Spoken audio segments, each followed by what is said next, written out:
오늘은 추수감사주일입니다. 우리가 1년에 한 번씩 감사에 대해서 특별히 우리가 더 많이 생각을 해보고 또 우리가 그동안에 잃어버렸던 감사를 생각하는 그 절기이기에 이 추수감사주일은 우리에게 귀한 절기라는 생각이 듭니다. 우리가 아는 것처럼 추수감사주일의 유래는 영국에서 신앙생활을 했던 사람들이 1620년에 신앙의 자유를 찾아서 신대륙을 향하여서 떠납니다. 그 당시에 항해술이 뛰어나지 않을 때 그들은 그 메이플라워라고 하는 이 배, 그 당시에 그 배를 이렇게 복원해 놓은 그 배인데요. 보면은 그들은 목숨을 걸고 그 바다를 건너서 신앙의 자유를 찾아서 떠나죠.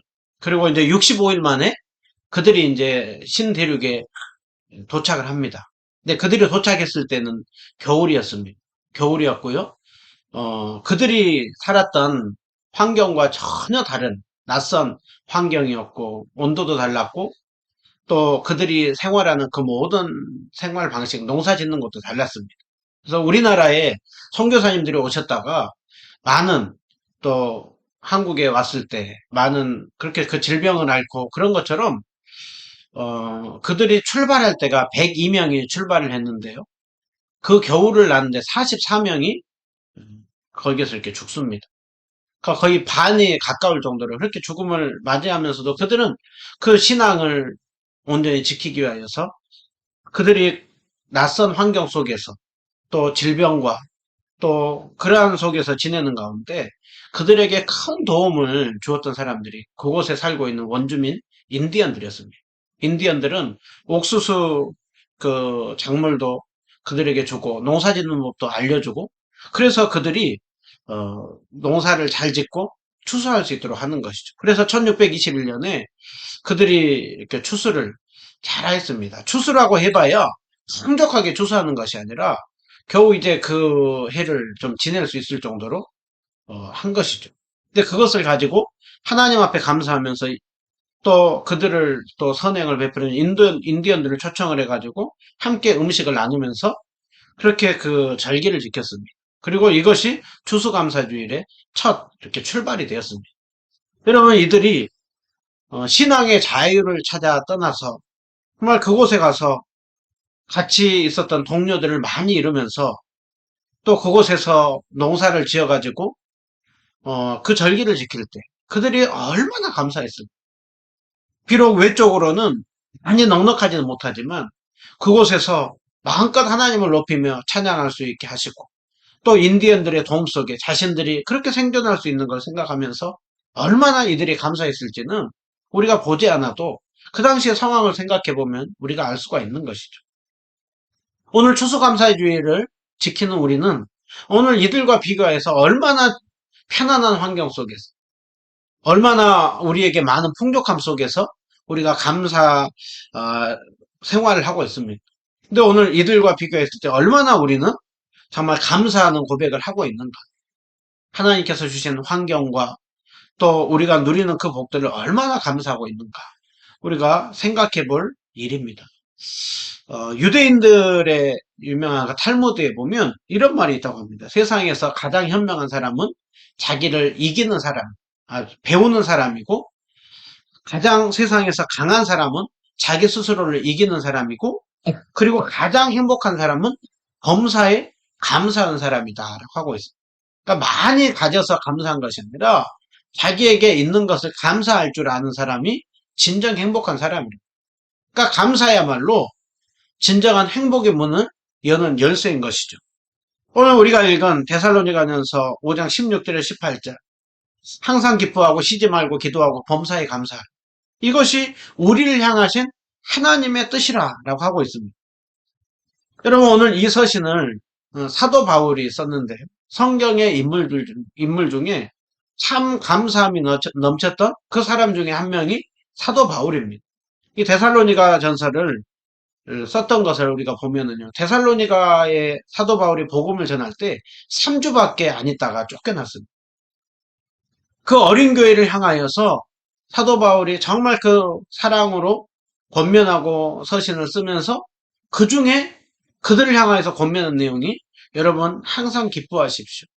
쉬지 말고 기도하십시오. 범사에 감사하십시오. 그들에게 여전히 핍박이 있습니다. 어려움이 있습니다. 그런데 그들을 향하여서 그런 상황 속에서도 기뻐하고 기도하고 감사하는 것, 이것이 하나님의 뜻입니다. 사도 바울이 그것을 권면하고 있습니다. 사도 바울은요, 서신서에 보면 정말 그 감사의 고백들이 많은 것을 볼 수 있습니다. 우리 에베소서에 보면 범사에 항상 아버지 하나님께 감사하라 라고 하고 있고요. 빌립보서 4장 6절 보면 우리 잘 아는 말씀이죠. 염려하지 말고 감사함으로 하나님께 아뢰라. 골로새서를 보면 그 4장밖에 안 되는데 그 장마다 감사하라 라고 하고 있습니다. 아버지 하나님께 감사하고 감사하게 하기를 원하고 너희들이 감사함이 넘치기를 원한다. 3장 15절 감사하는 자가 되라. 감사한 마음으로 하나님을 찬양하라. 늘 그를 힘입어 하나님 아버지께 감사하라. 4장 2절 보면 감사함으로 깨어있으라 라고. 여러분 에베소서, 빌립보서, 골로새서 이 서신에 다 이것을 어디에서 쓰고 있습니까? 사도 바울이 감옥에서 쓰고 있습니다. 그래서 옥중서신이라. 감옥에 있으면서 사도 바울은 감사하라 감사하라라고. 여러분 자신이 감사하지 않으면서 다른 사람을 감사하라 힘있게 감사할 수가 없습니다. 바울이 이렇게 감사하라 감사하라라고 하는 것은 그 감옥에 있으면서도 바울이 자신이 감사하고 있고 충분히 감사할 이유가 있기 때문에 감사하라라고 하고 있는 것이죠. 바울은 그 감옥에 있으면서도 어떻게 감사할 수가 있었는가? 그 감사의 그 원동력이 무엇이었는가? 우리가 그 부분을 생각을 해보면서 사도 바울과 동일하게 우리는 무엇을 가지고 감사할 수가 있는가? 그 부분을 우리가 살펴보는 가운데 우리가 감사의 마음이 더욱더 회복되는 우리 모두가 되기를 축복합니다. 여러분 우리가 성경은 끊임없이 감사하라, 감사해야 됩니다, 감사해야 됩니다. 우리가 자주 고백을 하는데요. 그런데 금방 우리가 감사보다는 그것을 감사를 잃어버리게 하는 것들이 참 많이 있습니다. 그래서 우리가 감사하는 그 이유를 살펴보기 전에 우리가 어떤 때 무엇으로 참 감사를 잃어버리게 만드는가? 우리로 하여금 감사하지 못하게 만드는 방해하는 적들이 여러 가지가 있는데요. 크게 3가지 정도를 생각을 해보면 가장 우리가 감사하지 못하는 이유가 무엇일까요? 어느 때 감사하지 못할까요? 첫 번째로는 먼저 우리가 생각할 수 있는 건 우리 안에 욕심이 들어오면 감사할 수가 없습니다. 그래서 감사를 방해하는 적의 첫 번째가 욕심입니다. 우리 안에 그 탐심은 우상숭배라. 주님이 주신 것으로 인하여서 이 욕심과 반대되는 것이 뭘까요? 욕심과 반대되는 것은 자족입니다. 자족이 있을 때 감사할 수가 있고 반대로 우리 안에 욕심이 가득 들어 있으면 우리는 감사할 수가 없는 것입니다. 그래서 예수님께서 삼가 모든 탐심을 물리치라. 또 탐심은 우상숭배라라고 하고 있는 것이죠. 욕심이 잉태한 적 죄를 낳고 죄가 향성한 적 사망을 낳는다라고 하고 있어요. 여러분 우리의 시선이요 하나님보다 재물에 마음이 빼앗겨 있을 때, 또 다른 것들이 우리 안에 딱 채워져 있을 때 우리는 감사할 수가 없습니다. 제가 설교를 준비하다가요 저희 아이들 어렸을 때 봤던 책이 이렇게 생각이 났는데요. 금구슬을 버린 형제라고 하는 책입니다. 이 두 형제가요 굉장히 의가 좋습니다. 콩 한 쪽도 항상 이렇게 같이 나눠 먹고 또 하루는 또 형님네 밭에 가서 일하고 그 다음날은 또 동생네 밭에 가서 논에 가서 함께 일하고 그래서 기쁨도 어려움도 함께 나누면서 그렇게 의좋은 형제였습니다. 근데 어느 날 가을날 이제 그 잔칫집에 갔다가 맛있게 먹고 돌아오는데 뭐가 빨리는 그것을 동생이 본 것입니다. 아니 형님 저기 볼까요? 글쎄다 하고 봤더니 금구슬이 2개가 있는 것입니다. 그러니까 동생이 의좋은 동생이 형님 이거 가져가라. 형님네 가족도 많은데 이거 가져가서 형님네 이렇게 넉넉하게 생활해라. 그랬더니 아니다 동생아. 네가 장가 간 지 얼마 안 됐으니까 네가 가져가라. 그러다가 서로 한 개씩 가져가기로 한 거예요.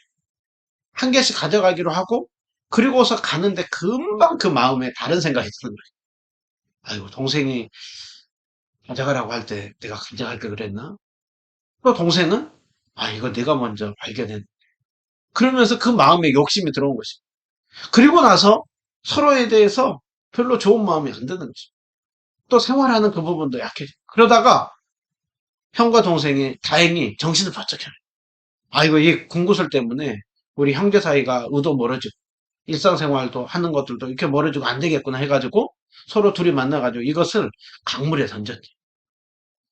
그리고 이것이 소문이 나가지고 그 임금에게 또 그것을 가지고 서로 의좋은 형제 그 상을 받았다. 이게 실화로 있었다라는 얘기를 해요. 그렇게 의좋았던 형제가 욕심이 들어오니까 그때부터 감사가 싹 사라지는 거죠. 형제 간에 그런 우애가 없어지는 거죠. 여러분, 이 형제만 그럴까요? 우리 안에 욕심이 들어오면 하나님이 주신 것으로 인하여서 만족하지 않을 때 우리는 감사가 싹 사라지는 것입니다. 오늘 예배를 드리는 가운데 내 안에 하나님이 아닌 다른 것으로 만족하지 못하고 그렇게 무엇인가를 내가 추구하고 있는 그 마음 가운데 있는 우상이 있다고 한다면 그 우상들을 제거함으로 더 감사를 회복하기 바랍니다. 두 번째로 생각을 해볼 수 있는 것은 비교입니다. 여러분, 우리가 정말 하나님 바라보지 않고요, 다른 사람을 바라보고 비교하다 보면 우리는 반드시 둘 중 하나에 빠집니다. 비교하였을 때 상대방이 나보다 더 잘났으면 우리는 열등감에 빠집니다.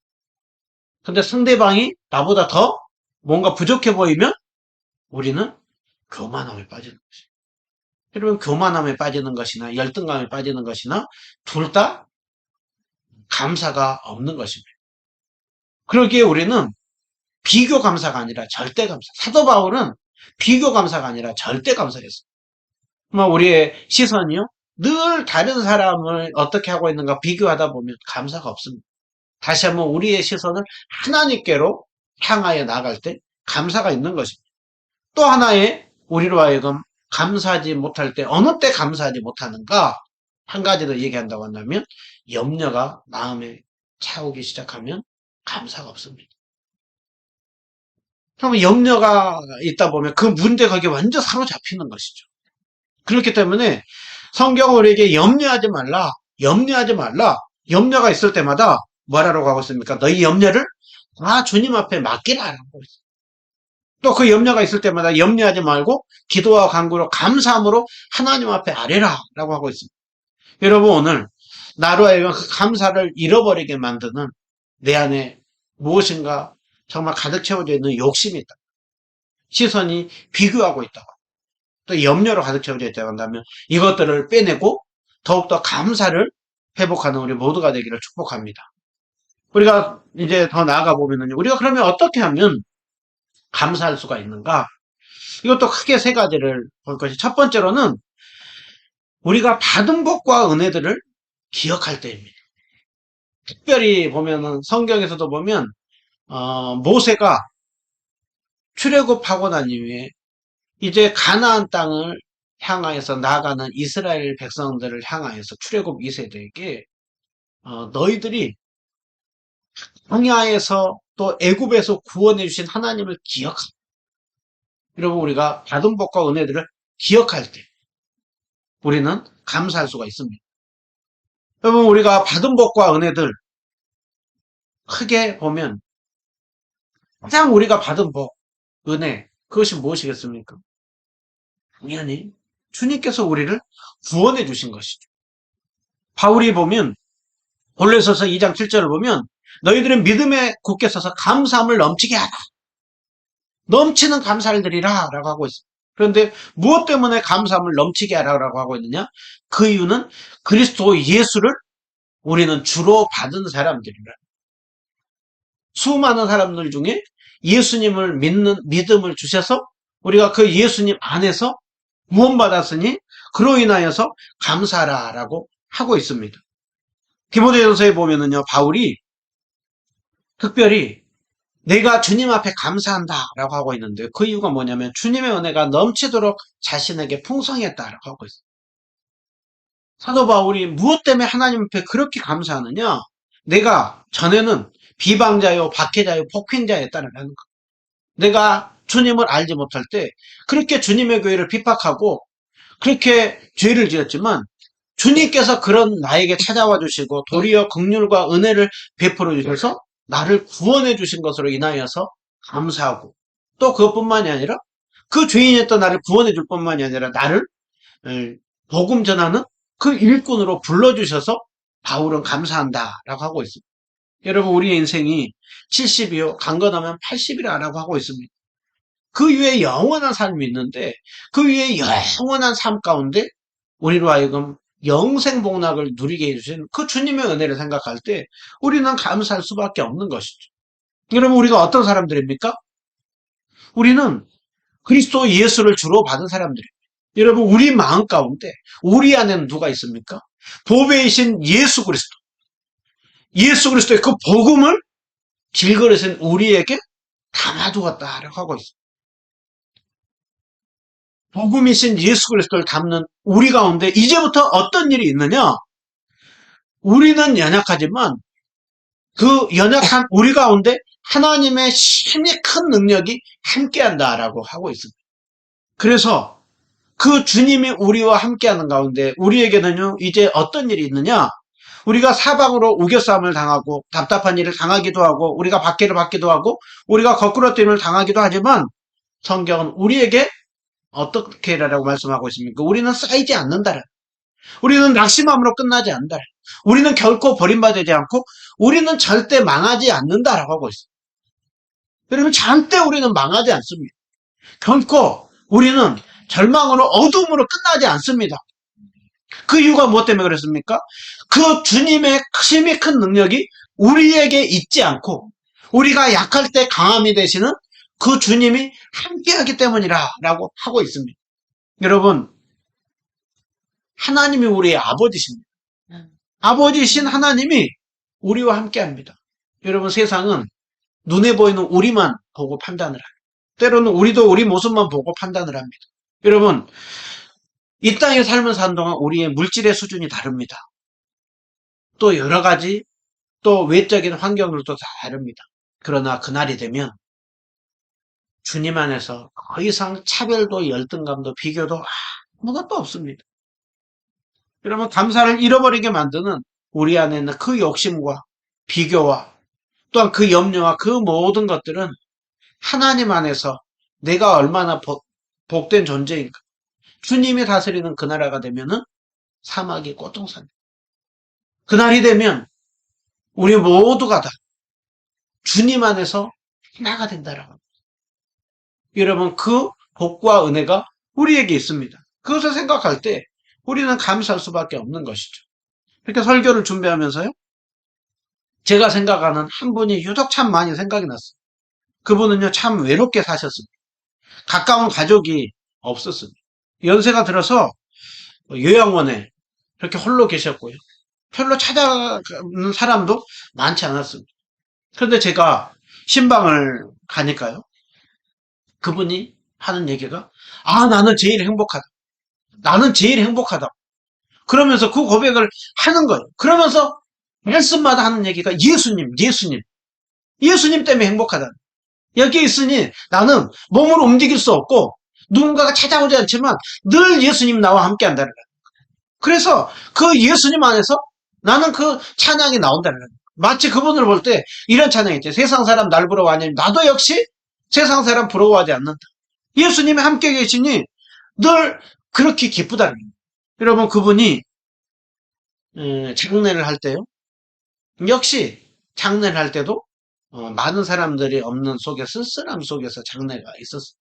그런데 제가 요양원 갔다 오고 그분을 만나 뵙고 난 그게 있고 나니까 별로 그렇게 쓸쓸해 보이지가 않아요. 마치 그 장례식을 하는데 마치 제가 어떤 장면이 떠오르냐면 사도행전 7장에 보면 스데반 집사님이 정말 그 복음을 전하다가 그렇게 그 돌에 맞아서 죽음을 맞이할 때 그때 스데반 집사님이 봤던 장면이 무엇입니까? 예수님께서 위에서 그 주님을, 그 스데반 집사님을 맞이하면서 이렇게 환영하는 모습. 제가 그 장례식을 하면서 이런 마음이 드는 거예요. 결코 쓸쓸하게 외롭게 떠나지 않았겠. 그토록 사랑하는 예수님이 스데반 집사님을 그렇게 환영해 주듯이 이 분을 그렇게 맞이해 줬겠고. 그러면 그런 것을 보면서 이게 그리스도인이 살아가는 비결입니다. 이게 이 세상 속에서 힘있게 살아가는 비결입니다.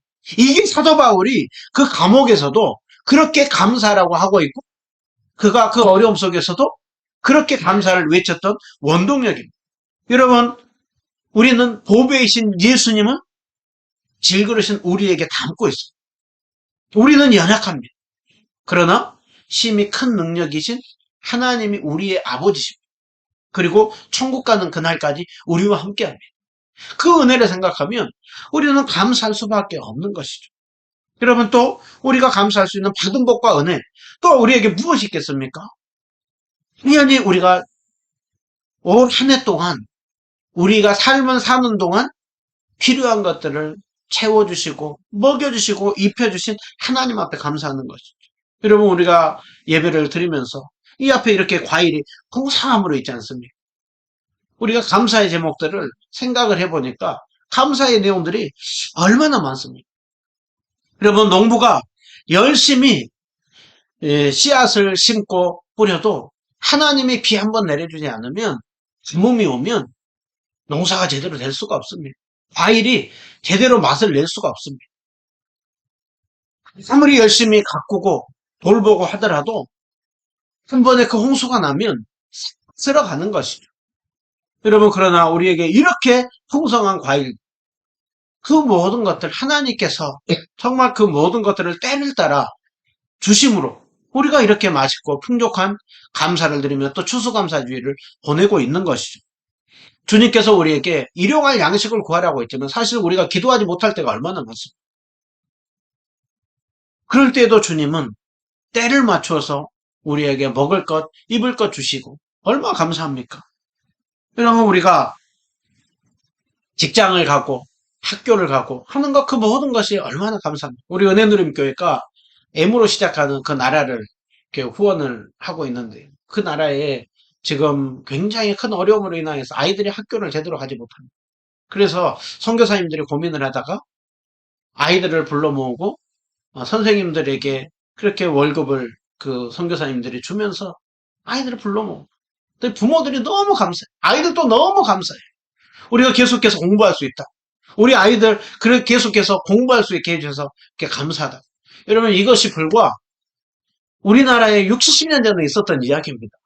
그런데 우리나라에 그렇게 은혜를 주셔서 이제 우리가 그곳에 가가지고 그 일들을 하고 있습니다.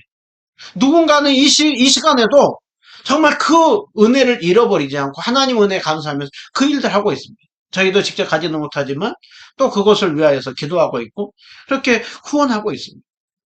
여러분, 우리가 정말 구워줄 수 있고 나눠줄 수 있고 그것이 얼마나 큰 은혜요, 복입니까? 올 한 해 동안 정말 그 주님 앞에 받은 복과 은혜들을 생각하면 우리는 감사할 수밖에 없는 것이죠. 그러면 오늘 또 우리가 받은 복과 은혜만이 아니라 또 우리가 어떻게 할 때 감사할 수가 있는가? 믿음의 눈으로 바라볼 때 감사할 수가 있습니다. 사도 바울이 2차 전도여행 때 복음을 전하다가 사도 바울은 아시아에서 복음을 전하려고 했습니다. 그런데 주님이 그 아시아에서 복음을 전하는 그 바울과 실라를 막고 그리고 유럽으로 건너가게 해서 그 빌립보 지역에 도착을 합니다. 주님의 뜻을 따라서 갔습니다. 그런데 복음을 전하다가 귀신 들린 여종을 쫓아내고 난 이후에 주님의 말씀에 순종해서 갔는데 감옥에 들어가죠. 착고에 차이고 시가 두드려 맞습니다. 그런데 그들 바울과 실라는 감정중 되어서 하나님 앞에 기도하고 참여했다. 어떻게 기도하고 참여할 수가 있습니까? 무엇 때문에 그렇게 할 수가 있습니까? 그것은 믿음의 고백 때문입니다. 이곳에 있게 한 이유는, 이곳에 갇히게 한 이유는 다 하나님의 이유가 있겠지. 우리들이 다 알지 못한 하나님의 뜻이 있겠지. 그리고 믿음으로 기도하고 참여하고 그렇게 고백했습니다. 우리가 보았던 것처럼 하나님의 뜻이 있었죠. 기도하고 참여했을 때 그 감옥문이 열리고 났을 때 거기에 그 자결하려고 했던 죄수가 그 밤에 이로 인하여서 주님을 믿게 되죠. 그러면 주님의 뜻이 있었던 것입니다. 믿음의 고백으로 그렇게 했었던 것이 바울과 실라가 고백한 것입니다. 욥이 고난을 당하였을 때 하나님 앞에 그렇게 기도하죠. 내가 앞으로 가도 하나님이 아니 계시고 뒤로 가도 보이지 않고 왼쪽에서도 만날 수 없고 오른쪽으로도 뵐 수 없고. 욥이 이유 모를 그 고난을 당하고 나니 하나님 앞에 그렇게 기도했음에도 불구하고 기도 가운데도 도대체 하나님의 응답이 없습니다. 그때 욥이 이렇게 응답이 없을 때에도 욥이 고백했던 그 고백이 뭡니까? 이렇게 기도함에도 불구하고 응답이 없지만 그러나 내가 가는 길을 주님은 알고 계신다. 내가 왜 이런 상황인지는 모르지만 주님은 알고 계신다. 분명히 이 상황 속에 나를 단련하신 후에 나를 순금과 같이 나를 정금과 같이 나를 사용할 것이다. 여러분 믿음으로 고백했습니다.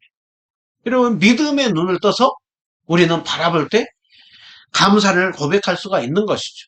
전도서에 이렇게 말씀하죠. 우리에게 하나님께서 형통한 날도 주고 공고한 날도 준다라고 하고 있습니다. 이때 우리에게 고난당할 때도 있고 즐거워할 때도 있다라고. 그때마다 고난당한 자가 있느냐? 우리에게 기도하라. 즐거워하는 자가 있느냐? 찬송하라. 여러분 우리가 믿음의 눈을 뜨는 비결은 찬송과 기도입니다. 주님 바라보면서 찬송하고 기도하고 나갈 때 믿음의 눈을 뜨면 우리는 왜 하나님께서 이 상황을 주시는지 그렇게 때로는 마음이 어렵고 낙심하고 했다가도 그렇게 찬양하고 기도하고 주님 바라보면서 나아가면 주님이 보이면 그때 우리는 감사를 고백할 수가 있습니다. 여러분 감사는 믿음의 눈을 뜨는 자가 고백할 수가 있습니다. 특별히 이 시대에 얼마나 어둠이 짙게 깔려 있습니까? 여러분 저도 이렇게 고백을 하지만 감사하십시오 하며 고백을 하지만 저도 이 믿음의 눈을 뜨지 못하고 감사하지 못하고 현실 앞에 정말 또 낙심하고 좌절할 때도 많습니다. 그런데 결국은 믿음이 찬양하고 기도하며 주님 바라보며 믿음이 회복될 때 그제서야 감사할 수가 있습니다. 지금 이 상황 속에 주님이 함께 하시겠지. 주님이 인도하고 계시겠지. 그럴 때 우리는 감사할 수가 있습니다. 여러분 그 믿음의 눈을 떠서 감사하는 우리 모두가 되시기 바랍니다. 그리고 마지막으로 우리가 어떻게 감사하냐? 감사는 선택입니다. 여러분 이 땅에 사는 동안 계속 좋은 일만 있는 거 없습니다. 계속 어려운 일만 있는 거 없습니다. 좋은 일과 어려운 일들이 함께 있습니다. 그럴 때 우리가 정말 그 좋은 일로 인하여서 감사할 것이냐, 어려운 일을 바라보면서 끊임없이 불평하고 원망할 것이냐, 그것은 우리에게 있어가지고 선택입니다. 사도 바울이 그 데살로니가 교회 성도들에게 너희들의 고난이 있고 핍박이 있지만 항상 기뻐하라, 쉬지 말고 기도하라, 범사에 감사하라, 그것이 하나님의 뜻이요, 그것을 선택하며 나아갈 때 너희 안에 진정한 감사가 있다. 감사가 또 다른 감사를 난다 라고 하고 있습니다. 여러분 우리 추수감사주일이 되면 우리가 늘 자주 하는 찬양이 날 구원하신 주 감사. 그러면 이 찬양이요, 이거를 원래 쓰신 분이 누구냐면 어거스트 루드빅 스톰이라고 하는 분입니다. 여러분 이분이 18세에 구세군 그 집회에 참석했다가 회심을 합니다. 그리고 더 적극적으로 이제 구세군 거기에 이렇게 더 전임 사역자로 나가고 나중에 목사 안수를 받고 목사님 됩니다. 근데 이분이 원래는 이 가사가 아니고요, 시를 썼던 분입니다. 시로 이분이 건강할 때 한 30세가 되었을 때 구세군 그 월간지 거기에 이런 32가지 하나님께 드리는 감사들 해가지고 이 시를 썼다고 합니다. 그분이 쓴 게 32가지인데요. 지금 있는 것 주님께 감사하고, 주님께서 가져가신 것도 감사하고, 지난 시간도 감사하고, 지금 이 시간도 감사하고, 따뜻한 봄날 주셔서 감사하고, 때로는 외롭고 쓸쓸한 그 가을도 주셔서 감사하고, 주님께서 드러내신 것 감사하고, 나 다 알지 못한 것도 감사하고, 응답한 것도 감사하지만 받지 못한 것, 영생의 비밀 주신 감사하지만 궁핍할 때에도 감사하고, 푸른 하늘 줄 때도 감사하지만 어두운 그 빛뿌리는 구름에도 감사하고, 이 감사의 제목들을 고백을 했는데요. 이분이 7년 후에 그 건강했을 때 이 고백을 했는데요. 7년 후에 척추 장애를 입어가지고 더 이상 이제 그 건강하게 이렇게 사역을 못할 때가 되었다고. 좌절하고 낙심할 수도 있는데 이분은 그 몸이 안 좋고 건강이 안 좋은 그 상황에서도 계속해서 또 주님을 그 건강이 안 좋은 그 몸, 또 이렇게 제대로 걷지 못하는 그 몸을 가지고 계속해서 그렇게 주님을 섬기는 일을 했다고 합니다. 그리고 나서 이분이 그 척추질환을 앓고 난 이후에 한 15년 정도 그렇게 주님을 섬겼는데 이분이 생을 마감하기 전에 이런 고백을 했다고 합니다. 지난 수십 년 동안 내게는 고통만 있었던 것이 아니라 부요도 평화도 함께 있었다. 그래서 나는 그렇게 은혜를 주신 하나님 앞에 감사하고 이분이 그런 곡들을 여러 곡을 썼다고 해요. 이분이 장례식을 하고 난 이후에 구세군 월간지에 또 이렇게 실렸다고 합니다. 이분은 항상 힘있고 사려 있었고 젊은 날 건강할 때 잘 준비된 설교로 듣는 것을 그렇게 남들에게 잘 전하요. 그리고 그 어려운 가운데도 그가 지은 곡들은 구세군에서 펴낸 노래들 중에 가장 최고의 것들이라 라고 하고 있습니다.